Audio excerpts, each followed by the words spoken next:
हम phylum Ctenophora के characters के बारे में डिस्कस कर रहे हैं।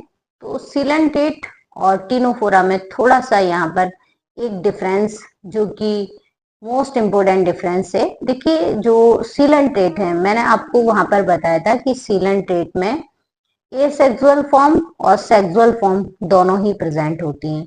पॉलिप और मेड्यूसा दोनों फॉर्म प्रेजेंट होती हैं, एसेक्सुअल और सेक्सुअल। तो इसीलिए यहाँ पर एसेक्सुअल और सेक्सुअल दोनों ही तरह का रिप्रोडक्शन प्रेजेंट होता है, लेकिन सीलेंटेट में ऐसा नहीं होता।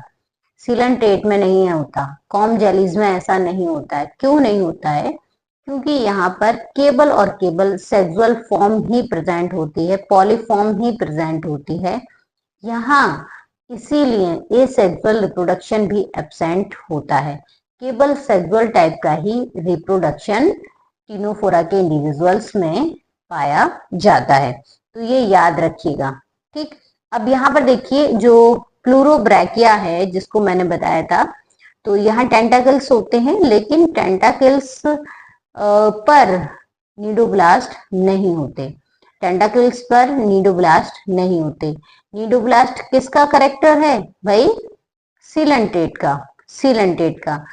तो अगर हम बात करते हैं इन एनिमल्स में मोस्ट करेक्टरिस्टिक फीचर्स की, इनका सबसे यूनिक फीचर्स क्या है?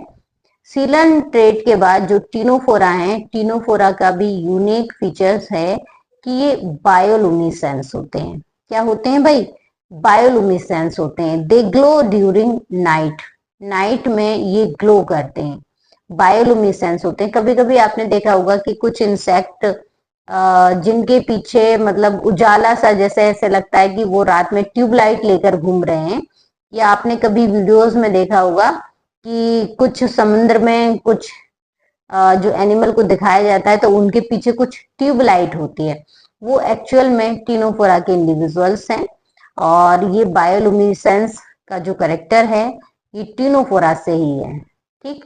तो ये नाइट में, मतलब जो रात का समय होता है, इस समय ये उजाला दिखाते हैं ना, उजाले को शो करते हैं, बायोलुमिनेसेंस होते हैं।